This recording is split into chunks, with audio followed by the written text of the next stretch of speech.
I really want to use this time and this energy and this group, which I know is going to end at some point, to really see and establish beyond anything the mind could come with later.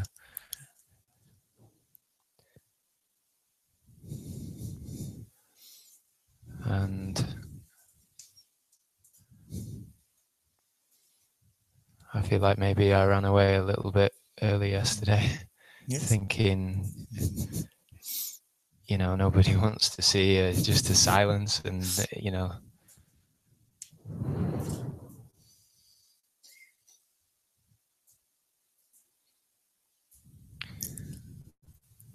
And sometimes nothing comes and something's, but more and more, if nothing's there, then nothing's there. Yes.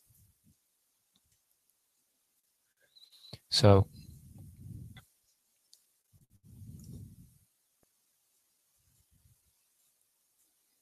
there's nothing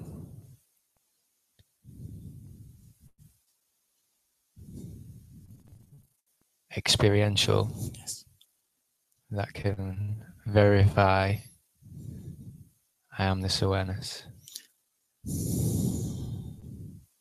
In a way you can say like that, but also in a way you can say that it's a non-phenomenal experience. You see, because that depends on the way we use the word experience. So when I say, are you aware now? You say yes. So for me, I would call that a non-phenomenal experience, which is awareness became aware of itself. And this confirmation is clear. You see, but it is not like a tasted experience. It's not something was phenomenally experienced, either through the senses or seemingly internally perceived. Isn't it? And yet, we can say that what happened in this instant was that attention just came back like a spring came back home. Okay? The minute you ask yourself, am I aware now? What is happening? It's just that something that was pulling attention away in the phenomenal realm, that drops, and for at least an instant, attention is here. Yeah, yes. You see? So I would say it is a direct seeing. Now, whether we call that an experience or not is based on terminology. I am aware that I am aware. Directly. Maybe what I meant is there's nothing I can look at. Yes. That can verify where it is I'm looking from. Yes. And I think that's been the habit, and I think particularly because of these openings. Yes. And I remember you saying the beingness gets refined and refined and refined and refined, and I think I've been looking at that, waiting for the final refined chop. Yes. Let me you a little bit, and also feel it's very helpful for the group what this means, because this recognition of what I am, this awareness, being aware of itself, is always in the right now. This truth is available right now. This self is here right now. Awareness, aware of itself. It's an instant recognition. You see? And this has always been here and unchanged. Unchanged. So awareness, for awareness, nothing is happening whether satsang or not satsang. Clear about that? Yeah. Yes. No person ever existed. So nothing is happening to the person because it never existed. You see, so satsang is not for the person or for awareness. Then what is left? You see, what is left? Who is even coming to the recognition that I am awareness? Is it awareness? No, it is this one, the dynamic aspect of it, which plays as consciousness, although ultimately made up of awareness itself. It plays as this more solid form, like water and ice. You see, it plays as this dynamic form called consciousness, which is recognizing its own source. Where did I come from? What am I really? You see, so in the checking, what is happening is that being is coming to the recognition that I am arising out of this awareness. And in this instantaneous recognition, a large part of the conditioning that it had picked up along the way, that gets dropped off. A large part of the conditioning gets dropped off. Sometimes it seems so strong that it seems like all of it dropped off. In that moment, it can seem like everything is dropped off. I find no me. There is no separation. You see? It seems like everything is gone. And that is what we call a awakening experience. If it happens like that. You see, sometimes every satsang, some of it is going. Some of it is going. Sometimes every satsang, some new conditioning we are picking up a spiritual concept. You see, so that's what I was trying to avoid in the morning when I was saying don't pick up any ideas from here. You see?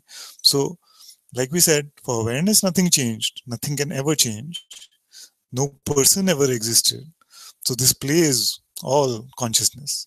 Consciousness which had conditioned itself with all these ideas about itself and now is deconditioning itself through satsang.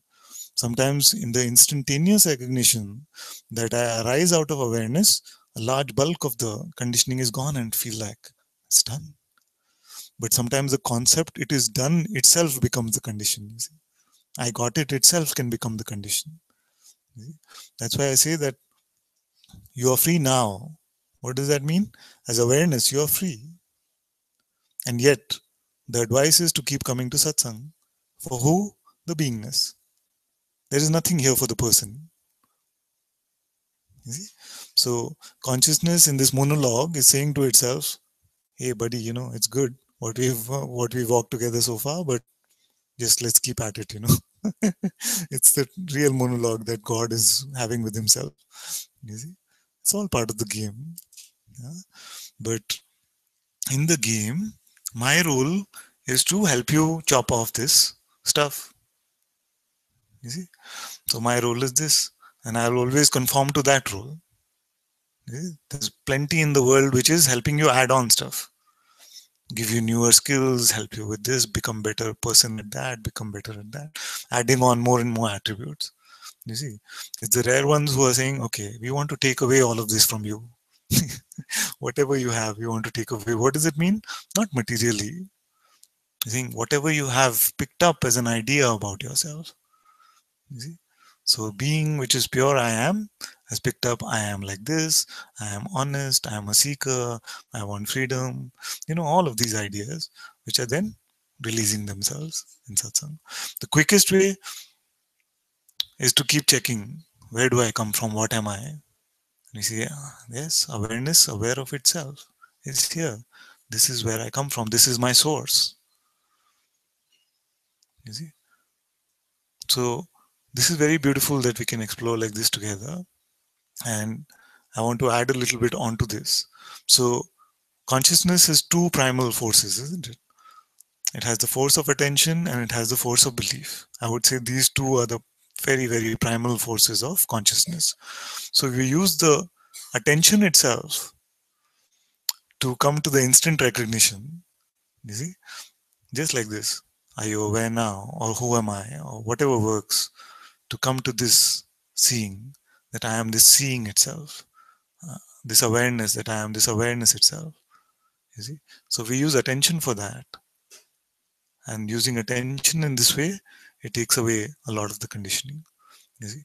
Now what happens is sometimes that we try to get then, because we recognize that attention can be used in this way, we try to get complete mastery over our attention.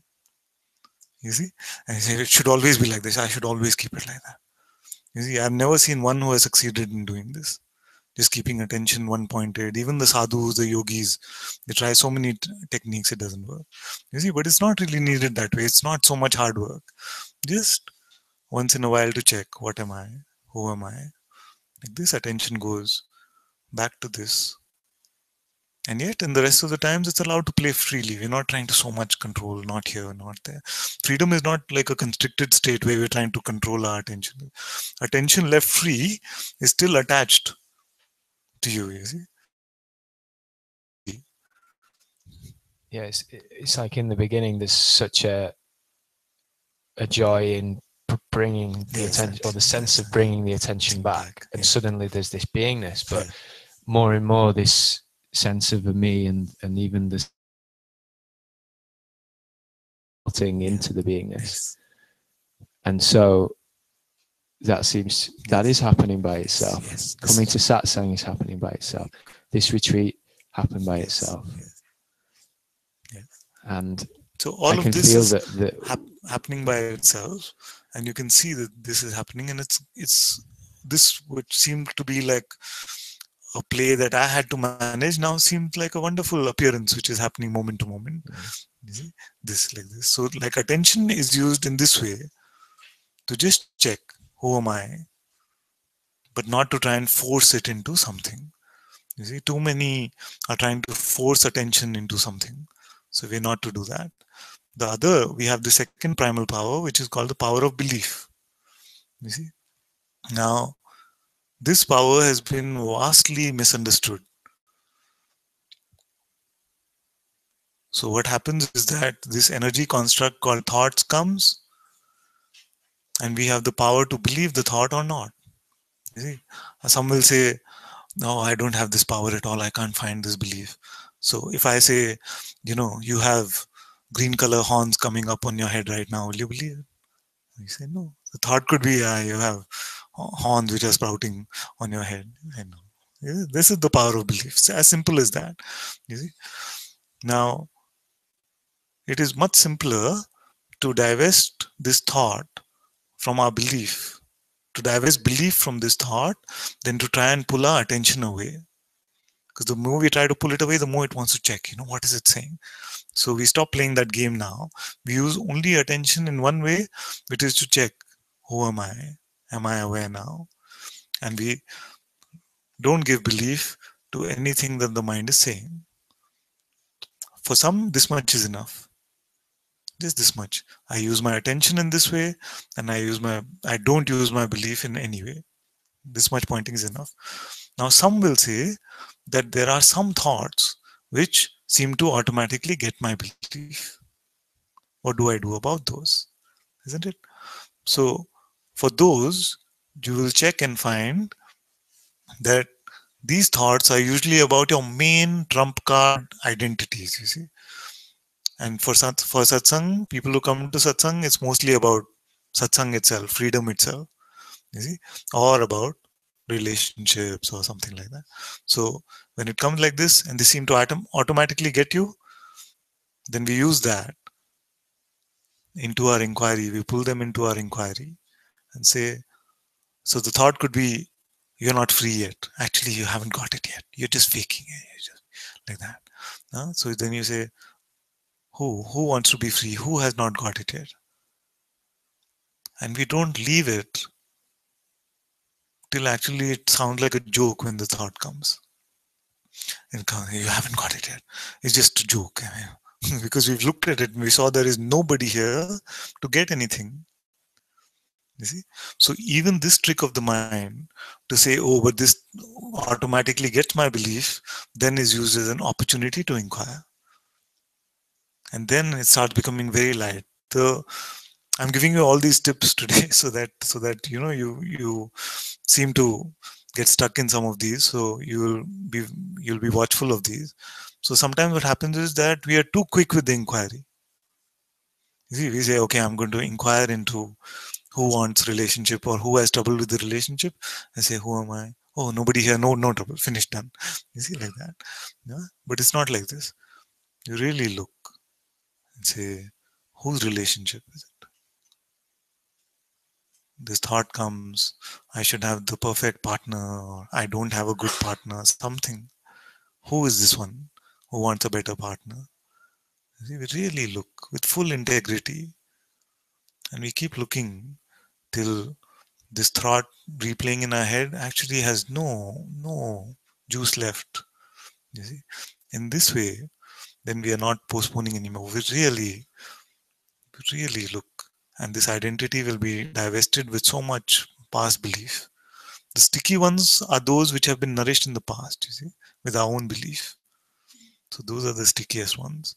So those we are looking at now and really pulling them in, shining our own light on it. And say, what are you talking about? Who are you talking about? You find that there is nobody there. Then next time when this thought comes, not as sticky. Then you say, okay, I can choose not to believe it. I is consciousness, of course. So then as belief is divested more and more and more, then you find very naturally attention also doesn't want to go so much to this. Attention doesn't want to go so much to this. Then very naturally you feel like attention is resting more peacefully at home, and belief is very rare for belief to go and pick up some ideas. So in this way, the two powers of consciousness which led to this pretend play of person are themselves being used to come back from this play. So this I feel is the simplest way, if we can call it that, to really come to this discovery of what we are. The discovery, like I said, is always right now. It is the dropping off of conditions which seems to play in time. See? And therefore, we must not be so concerned about how it is happening for me, why I don't have this laughing, crying experience, why I don't have this awakening experience, head exploding, none of that.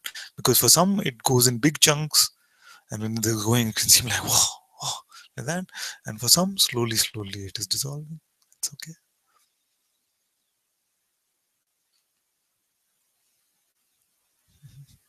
So this actually, and today is Easter, isn't it? So this is the resurrection of the being which was pretending to be personal, got crucified, and now this being is resurrected, which is not personal at all. It is free from all of this conditioning.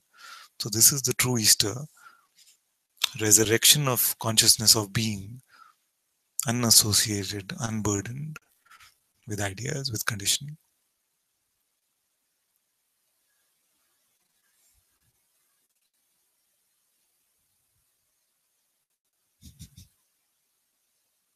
And sometimes actually it has to be said, we come to this point where even the idea that I hope this is the last thing, I hope I don't waver from this, even that is sometimes the only burden remaining, only condition remaining.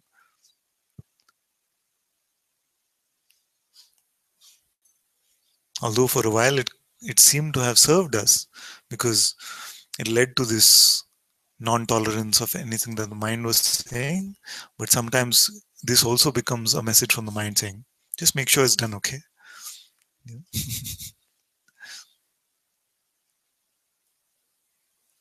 The good thing is that this recognition, because now you have checked over and over, this recognition is so clear that it is not going anywhere. It's really not going anywhere. It's available every instant to you, isn't it? It's just that sometimes some conditioning can try to act up once in a while a little bit, and that's why we have satsang. So when the season starts, for me it's continuous, for months, Monday to Friday. No room for the mind to escape.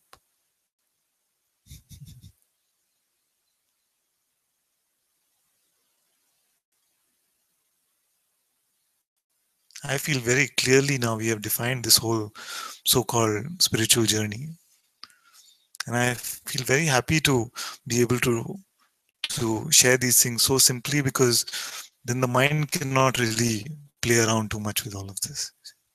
Yeah, I think the thing the mind's trying to grab is this awareness, and it's becoming clearer and clearer and clearer that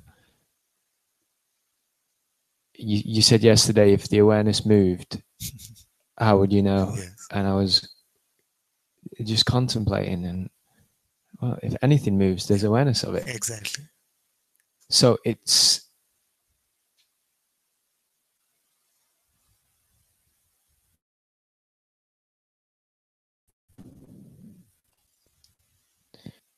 so obvious that nothing ever happens to the awareness.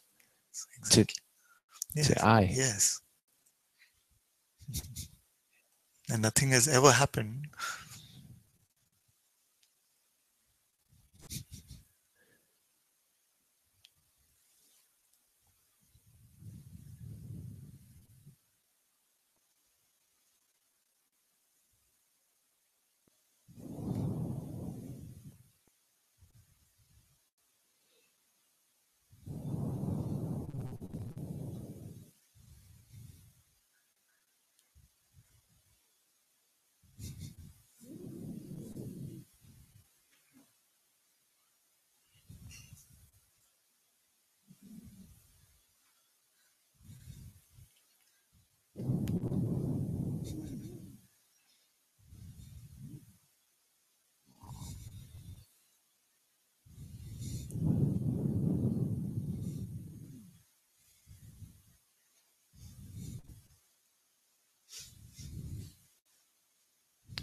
That's why I don't want to get so caught up in this refinement and this, because from the point of view, the true place, it really doesn't matter. It really doesn't matter. From the point of view of the true place, it has never mattered actually. But like I said, the role that is being played in satsang is from here, this voice too is here to aid the cleaning up of all of these conditions. But I'm very careful also to mention that nothing ever happened to being. Even with the addition of these conditions, they've only been pretenses. As I said, the power of belief is only the power to pretend. Because never has anything affected this presence. This presence has always remained as pure. It has only given itself this power to play personally. And now it's done with that playing, and it is pretending to be in rehab for itself and ridding itself of this addiction to playing personally. You see, but nothing has ever really happened, even to presence. So awareness, of course, is out of the question.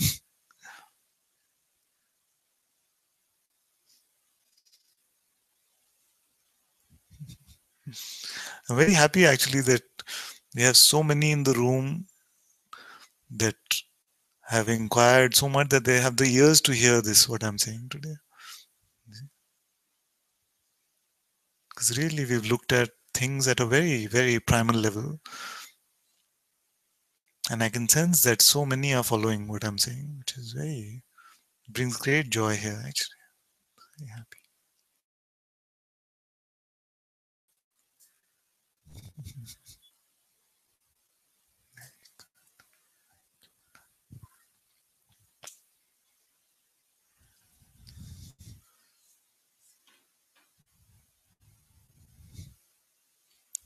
Oh, my dear.